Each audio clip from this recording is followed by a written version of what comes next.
제1부 거절당한 여성 루스 마리아 알바라도.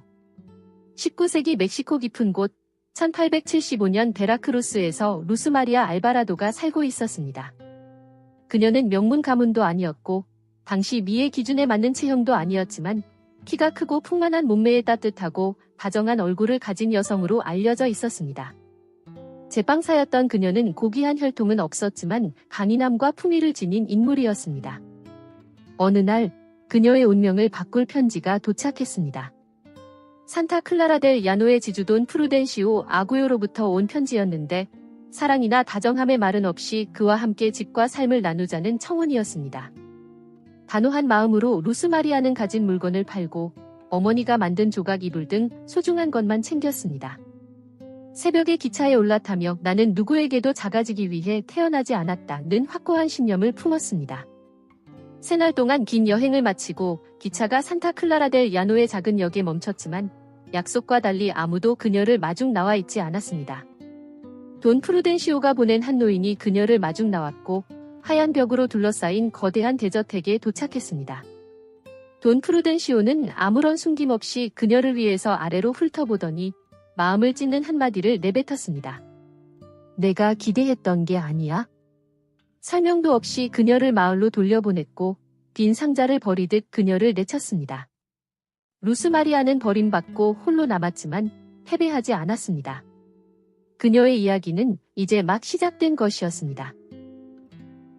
제2부 산타 클라라 델 야노에서의 새로운 삶. 거의 모르는 마을에 홀로 남겨진 루스 마리아는 불확실한 운명과 마주했습니다. 밤이 내리자 가장 어두운 시간을 보낼 피난처가 절실했습니다. 그때 마을 약국의 친절한 눈빛과 섬세한 손을 가진 마테오 비아세뇨르가 나타나 망설임 없이 약국 뒤편에 작고 깨끗한 방을 내어주었습니다. 궁전도 호화로운 방도 아니었지만 루스 마리아에겐 절망 속에서 건네진 인간미의 손길이었습니다. 그 작은 방은 그녀의 성소가 되어 삶을 재건하기 시작한 장소가 되었습니다. 남은 얼마 안 되는 자원을 모아 밀가루, 이스트, 재료들을 구입하고 약국의 소박한 부엌에서 빵을 굽기 시작했습니다. 오븐의 열기와 갓 구운 빵 향기 속에서 새로운 목적을 찾았습니다. 매일 아침 새벽빛과 함께 마을 광장에 나가 빵을 팔았습니다. 금세 수군거림이 일어났습니다. 일부는 경멸 섞인 목소리로 그녀를 이야기하며 거절당한 과거를 상기시켰고 다른 이들은 호기심과 비판이 섞인 눈길로 그녀가 마을 사이를 걷는 모습을 지켜보았습니다. 그러나 루스 마리아는 슬픔이나 타인의 소음에 굴하지 않았습니다. 그녀의 고요하고 당당한 태도가 대신 말해주었습니다.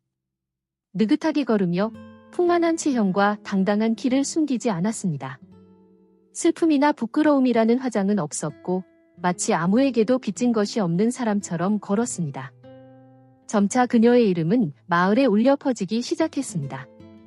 소문 때문이 아니라 아무도 빼앗을 수 없는 조용한 품위 때문이었습니다. 루스 마리아는 거절당한 경험을 힘으로 바꾸었고 그 힘은 그녀가 나누는 빵 한 조각, 빵을 사는 이들에게 건네는 미소마다 드러났습니다. 동정을 구하지 않았고 연민을 원하지도 않았습니다. 단지 자신에게 충실하며 굳건히 서 있었습니다. 이렇게 아무도 그녀를 기다리지 않았고 많은 이가 그녀를 포기했던 산타 클라라 델 야노라는 작은 마을 한복판에서 루스 마리아는 새로운 이야기를 써 내려가기 시작했습니다. 일부가 생각하던 여성도 아니었고 그들이 들이우려던 거절의 그림자도 아니었습니다. 빵 굽는 손과 꺾이지 않는 마음을 가진 한 걸음 한 걸음 하루하루 스스로를 존엄하게 세워가는 여성일 뿐이었습니다. 비록 소문이 그녀의 목소리를 잠재우려 했지만 루스 마리아는 자신의 빛으로 빛났습니다. 그 빛은 그녀의 이야기가 거절로 끝나지 않고 다시 태어남을 알리는 빛이었습니다. 제3부 산 레미지오 대저택과 과부 백작. 루스 마리아의 삶은 엄격한 대저택 하녀도냐 브리히다의 호출로 예상치 못한 전환점을 맞았습니다. 산 레미지오 대저택은 명문 카스타녜다 이델 발레 가문의 소유였으며 도냐 브리히다는 읽고 바느질할 줄 알며 침묵을 두려워하지 않는 사람을 찾고 있었습니다. 그렇게 루스 마리아는 백작의 딸들을 돌보는 초대를 받았습니다. 단순해 보이는 이 일이었지만 마을과 거절의 기억을 뒤로 할 수 있는 기회였습니다. 당당한 대저택에 도착한 그녀는 백작의 두 딸, 요세피나와 레오노르를 만났습니다. 9살인 첫째 요세피나는 절제되고 거리를 둔 성격으로 나이보다 성숙한 눈빛에 깊은 슬픔을 숨기고 있는 듯 보였습니다. 6살 막내 레오노르는 장난스럽고 열린 마음을 지닌 아이로 그 미소는 그곳에 드리워진 그림자를 밝혀주는 듯했습니다. 백작 브루노 카스타녜다 이델 발레의 존재는 아직 미스터리처럼 모습을 드러내지 않았습니다. 처음으로 브루노의 실루엣을 본 것은 3일이 지난 후였으며 어둠 속의 그림자에 불과했습니다. 정식 만남은 아침 식사 자리에서 이루어졌고 그는 차분한 눈빛으로 그녀를 관찰하며 모든 행동과 말을 하나하나 재는 듯했습니다. 루스마리아가 아이들과 어울리는 모습은 백작 안에 잠들어 있던 무엇인가를 깨웠습니다. 그것은 돌아가신 아내 클라라의 달콤하면서도 아픈 추억이었고 그녀의 흔적은 대저택 구석구석에 남아 있었습니다. 어느 날 루스마리아와 레오노르는 수년간의 슬픔과 방치로 잊혀진 숨겨진 정원을 발견했습니다. 클라라가 안식처로 삼았던 그 공간은 그녀들의 섬세한 손길과 어린 소녀의 순수한 웃음 속에서 다시 살아나기 시작했습니다. 요세피나는 멀리서 그들을 지켜보았고 브루노는 갤러리에서 그 모습을 바라보며 자신이 마음속에 영원히 닫아둔 그곳에서 무언가가 다시 피어나고 있음을 느꼈습니다. 자신의 방에서 루스마리아는 서명 없는 손글씨, 메모가 붙은 시집을 발견했습니다. 메모에는 다른 이들이 단지 땅으로 볼 때 아름다움을 볼 줄 아는 이에게 라고 적혀 있었습니다. 그 말은 그녀에게 깊은 감동을 주었고 새로운 집에서 받은 환영과 희망의 메시지처럼 다가왔습니다. 이렇듯 비밀과 추억 사이에서 루스마리아는 산레미지오 대저택에서 자신의 자리를 만들어가기 시작했고 백작 안에 잠자던 갈망을 깨우며 잃어버린 줄 알았던 정원과 집에 새 생명을 불어넣었습니다. 제4부 도전과 계시 산클라라 델 야노에서 사람들의 시선은 불신으로 마주쳤고 말들은 바람보다 빠르게 퍼져나갔습니다. 루스마리아에 관한 소문이 점차 퍼지기 시작했습니다. 지방의원의 아내이자 날카로운 혀와 은밀한 독을 지닌 도냐 타데아 몬티엘이 그녀의 이야기가 눈에 띄도록 만들었습니다. 그러나 그녀가 퍼뜨린 이야기는 평범하지 않았습니다. 그 소문들은 악의와 경멸로 물들어 있었습니다. 도냐 타데아는 루스마리아의 모습이나 처지가 아닌 훨씬 더 깊고 부끄러운 이유로 인해 거절당했다는 어두운 암시를 퍼뜨렸습니다. 마을 사람들이 알아서는 안 될 비밀들이라며 그녀의 명예를 더럽혔습니다. 날카로운 목소리와 비뚤어진 미소로 도냐 타데아는 대화마다 거짓 소문을 엮어내며 그 소문들은 점점 커져갔고 루스마리아가 새 삶을 위해 애쓰는 그 노력 위에 그림자를 드리웠습니다. 이 독은 루스마리아를 보호하는 과부 백작 브루노 카스타녜다의 귀에도 들어갔습니다. 하얀 식탁보가 깔리고 향기와 기대가 감도는 고급 만찬 자리에서 도냐 타데아는 기회를 놓치지 않고 음험한 질문들을 던졌습니다. 모두가 지켜보는 가운데 경멸을 감춘 미소로 백작에게 그 여인에 대해 캐물었습니다. 백작은 침착하고 중립적인 목소리로 대답했습니다. 그는 루스마리아가 조심스럽고 능숙하게 일을 수행한다고만 말했을 뿐 그녀를 옹호하거나 비난하지 않아 의문을 남겼습니다. 그의 절제된 말은 모호함을 심어주었고 몇몇은 속삭이며 그녀를 새로운 시선으로 바라보았습니다. 그러나 사회의 비난이 이어지는 동안 루스마리아는 행동과 마음으로 응답했습니다. 어느 날 밤 열이 높아 심각한 상태에 빠진 큰딸 요세피나를 돌보며 그녀는 한순간도 망설이지 않았습니다. 루스마리아는 그녀 곁을 지키며 젖은 수건으로 이마를 닦아주고 머리를 어루만지며 오래된 자장가를 불러주었습니다. 그 부드러운 선율은 몸뿐 아니라 영혼까지 어루만지는 듯했습니다. 열에 들뜬 요세피나는 루스마리아를 엄마라고 불렀고 그 한마디는 침묵을 깨고 벽을 넘어 편견을 무너뜨렸습니다. 신성한 순간이었고 아무도 무시할 수 없는 진실의 순간이었습니다. 복도에서 백작은 그 장면을 마음 아파하며 지켜보았습니다. 루스마리아의 다정함과 인내, 조용한 사랑이 오래도록 잠들어 있던 감정을 일깨웠습니다. 새벽에 루스마리아는 방문 앞에 아무런 메모 없이 신선한 자스민 꽃다발을 발견했습니다. 그 향기는 말보다 더 많은 무언의 감사의 표현이었습니다. 소문이 난무하는 폭풍 속에서도 루스마리아는 흔들리지 않고 자신만의 품위를 지키며 많은 이가 어둡게 만들려 한 공간의 빛을 밝혔습니다. 그리고 브루노는 그녀가 단순한 가정교사가 아니라는 사실을 점점 깨닫기 시작했습니다. 제5부 방어와 헌신. 돈 프루덴시오 아과요가 저택으로 돌아온 날은 예상치 못한 폭풍과 같았습니다. 그는 토지 문제로 왔지만 문을 지나 루스 마리아를 보는 순간 그의 경멸을 참지 못했습니다. 거리낌 없이 공공연히 그녀를 모욕하며 공기를 태우는 듯한 말로 비난했습니다. 문을 열어두면 돌려보낸 것조차 다시 돌아온다. 잔인하고 거부감 가득한 말이었습니다. 브루노는 그 말들이 그냥 넘어가지 않도록 했습니다. 단호하고 권위 있는 목소리로 즉시 개입해 분명한 선을 그었습니다. 이 집에서는 숙녀를 모욕하지 않는다고 말하며 더럽혀진 말들은 너무도 눈에 띈다고 덧붙였습니다. 그의 방언은 돈 프루덴시오를 떨게 했고 모두를 침묵시켰습니다. 하지만 그날의 상처는 루스 마리아에게 쉽게 치유되지 않았습니다. 소문들의 무게와 굴욕의 기억, 외로움이 그녀로 하여금 아픈 결정을 내리게 했습니다. 떨리는 손으로 몇 안 되는 소지품, 어머니가 정성껏 짠 조각보와 시집에서 발견한 익명의 쪽지를 챙기기 시작했습니다. 마치 새로운 버림의 문턱처럼 보였던 그녀의 방문 앞에서 브루노가 나타나 그녀를 막았습니다. 꾸중 없이 진심 어린 눈빛으로 마을의 소문이나 험담은 중요하지 않다고 고백했습니다. 중요한 것은 이 집안에서 벌어지는 일이고 루스 마리아는 꼭 필요하다고 말했습니다. 내 집을 돌볼 사람이 아무도 남지 않을 것이다. 따뜻하고 깊은 목소리로 전했습니다. 그의 말에 감동한 루스 마리아는 짐을 풀고 머물기로 결심하며 새로운 시작의 기회를 받아들였습니다. 얼마 후 순수하고 사랑스러운 어린이 레오노르는 어머니 클라라가 쓰던 비취 목걸이를 루스 마리아에게 선물했습니다. 하지만 그것을 본 브루노는 분노와 슬픔으로 반응했습니다. 그 목걸이는 그의 아내에게 신성한 물건이었고 하인 손에 들어가선 안 된다고 여겼습니다. 루스 마리아는 침착하고 품위 있게 그 목걸이를 돌려주며 그 물건이 담고 있는 고통을 이해했습니다. 다음 날 아침, 브루노는 루스 마리아에게 다가와 사과했습니다. 그 목걸이는 단순한 보석이 아니었고 클라라가 죽던 밤에 지녔던 물건이었다고 설명했습니다.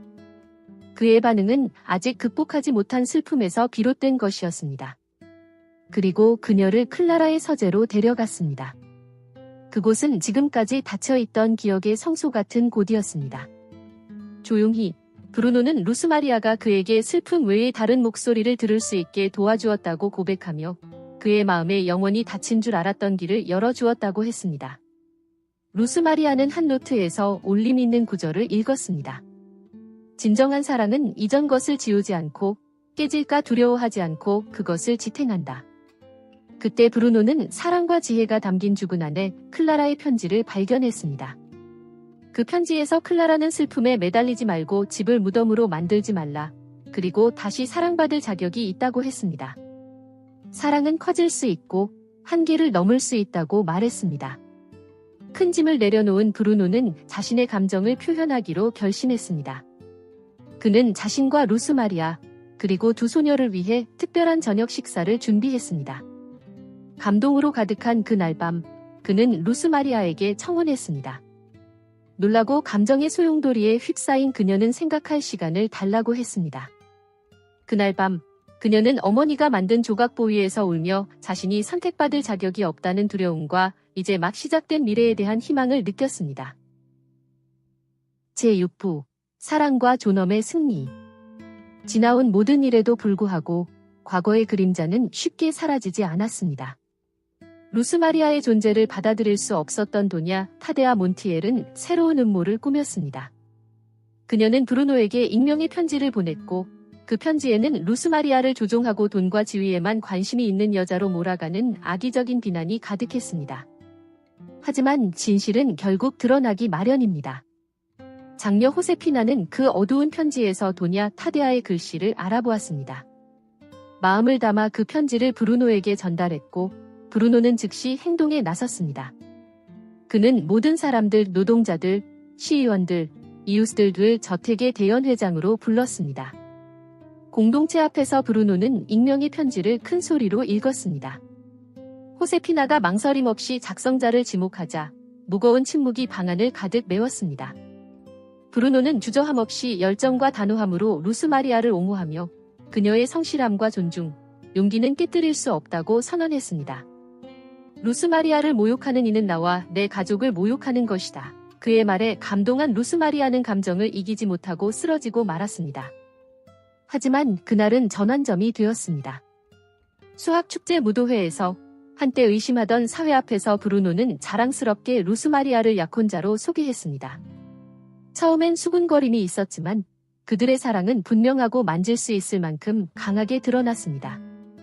두 사람은 함께 춤을 추며 세상에 그들의 연합과 그녀가 마땅히 받아야 할 존엄을 보여주었습니다. 축하는 두 차례의 의미 깊은 사랑의 의식으로 이어졌습니다. 첫 번째는 저택의 예배당에서 진행된 친밀한 자리였습니다. 그곳에서 브루노는 그녀를 사랑하고 그녀의 이름을 존중할 것을 약속했고, 루스마리아는 조건 없이 그를 돌보고 함께할 것을 맹세하며 깊고 진실한 헌신을 맺었습니다. 두 번째 의식은 야훼, 자카란다 나무 그늘 아래에서 거행되었습니다. 이미 존경과 찬사를 얻은 공동체가 모인 가운데 브루노와 루스마리아는 다시 한번 서약을 갱신했습니다. 그들은 사랑이 과거를 지우는 것이 아니라 확장하고 지탱하며 모든 시련과 도전을 거치며 자란다고 기억했습니다. 이렇게 사랑과 존엄의 승리는 모두 앞에서 드러났고 산 레미지오 저택은 깨진 곳에서 아름다움이 피어나는 장소가 되었습니다. 두 영혼의 힘이 어떤 폭풍도 이겨내는 곳으로 변한 것입니다. 제7부 5년 후 꽃 피어난 가정. 루스마리아가 머물기로 결심한 그날 이후 벌써 5년이 흘렀습니다. 산 레미지오 저택은 깊이 변화하여 생명과 희망이 가득한 진정한 집으로 탈바꿈했습니다. 브루노와 루스마리아는 이제 4살 된 아들 마테오의 자랑스러운 부모입니다. 마테오는 집안을 웃음과 활기로 채우고 있습니다. 레오노르와 호세피나도 성장하여 각자의 자리에서 빛나고 있습니다. 활발하고 명랑한 레오노르는 여전히 가족의 장난기 가득한 영혼이며 성숙하고 차분한 호세피나는 마을 아이들을 가르치며 루스마리아에게서 배운 지혜를 나누고 있습니다. 브루노는 마침내 그토록 갈망하던 평화를 찾았습니다. 그의 루스마리아에 대한 헌신은 매 순간의 행동과 시선에서 느껴집니다. 그녀는 조용한 강인함과 너그러운 마음으로 여전히 빵을 굽고 사랑에 대해 이렇게 말하곤 합니다. 사랑은 찾아지는 것이 아니라 키워가는 것이다. 한편 날카로운 혀로 독을 뿌렸던 도냐 타데아 몬티엘은 자신이 뿌린 악의 대가를 치르고 있습니다. 그녀는 외로운 삶을 살고 있으며 한때 가졌던 영향력과 존경도 모두 잃었습니다. 그녀의 쓴 외로움은 스스로 뱉은 도끼 어린 말들의 메아리일 뿐입니다. 이 이야기는 우리에게 상기시킵니다. 존엄과 자신의 진실된 모습으로 살고자 하는 용기, 그리고 사랑을 심는 능력이야말로 모든 폐허를 뿌리와 희망으로 바꿀 수 있다는 것을.